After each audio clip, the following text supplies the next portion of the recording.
Unsa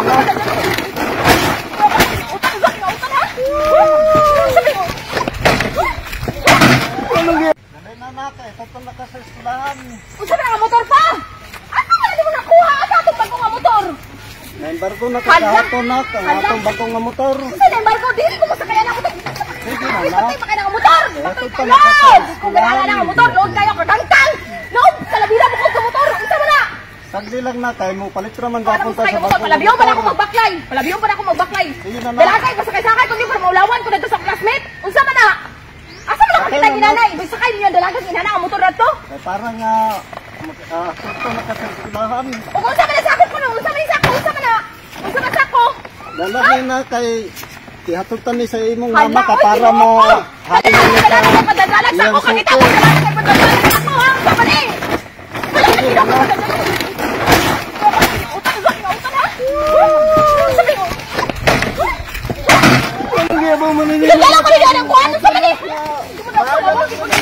Ako din yung eskwela ko inana magaling. Ayaw ana ay papa nimo lang. Sa motor. Ayaw na yung papa nimo. Ayaw na. Palihog ipakuha sa to si dalaga bi ipahatod sa silang balay ka ugma lang na eskwela. Ayaw na papa nimo lang. Relax lang. Manong. Relax lang manong. Ayaw na papa nimo lang. Istoryan mo anak. Relax lang manong.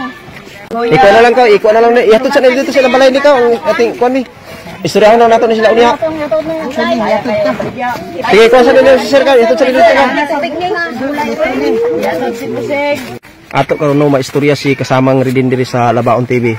So mayong buntag nimo diha kasamang Ridin. So mayong buntag pod kasamang TV Labaon. So nakoy pangutanan nimo kasamang Ridin.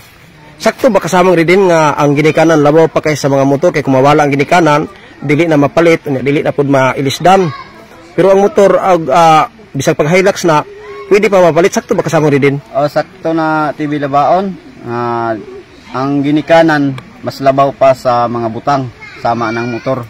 Kay ang motor pwede ra nato mailisan pag mawala. Ang atong ginikanan pag mawala dili na ginato na pwede mailisan. So sa ato pa saktong respeto ang ihatag sa ginikanan kasamang Ridin. Mao nay dako nga kuan ang pagrespeto og pagpalangga sa atong ginikanan. Okay. So sa ato pa kasamang Ridin, dili ang ayan awatan sa mga kabataan ang pagpagarbo sa mga butang nin kalibutan tungod lang silang classmate, tungod lang sa uyab. So dili ginato na awatan no kanang mga ingana nga mga kabatanunan kanang walay respeto sa mga ginikanan. Dapat magbaton tag respeto mga anak sa mga ginikanan. So unsay matambag nimo sir sa mga babae, lalaki nga mga kaeskwela nga garbo ray ilang ipagpadako niya dili sila gusto maulawan sa ilang mga classmate, uyab tungod sa kadaot nga motor, daan nga motor, tayaon. So may istorya ning matambag nimo sa mga anak kasi sa mga anak. Mga anak nga garbuso kayo no. Mga garbusa. So garbusa walaon ninyo na inyong pagka-garbusa o garbuso.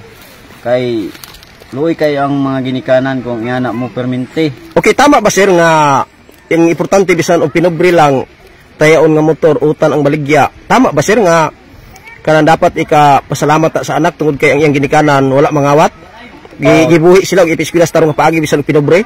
Oh, tinuod na sir nga bisag unsa nang kuan nimo paningkamot sa imong ginikanan bisag gulay pa na iyang kuan diha ato nang garbo nga ang atong ginikanan naningkamot. Wala mangawat, wala mangawat. Kay para nga maka-eskwela lang tag tarong makahuman. Okay. So napa ba kailangan istorya sir? So napa ko ilain istorya. Sige. Ako ma-advise sa tanan nga mga estudyante no.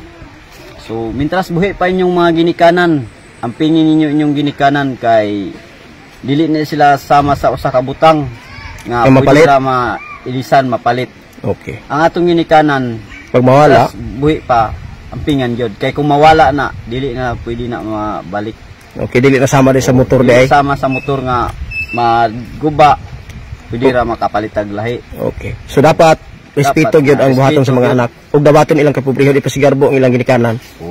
Anak gyud TV Labaon. Sakto gina siya nga dapat nga kuan gyud ang garbo nga walaon. Okay.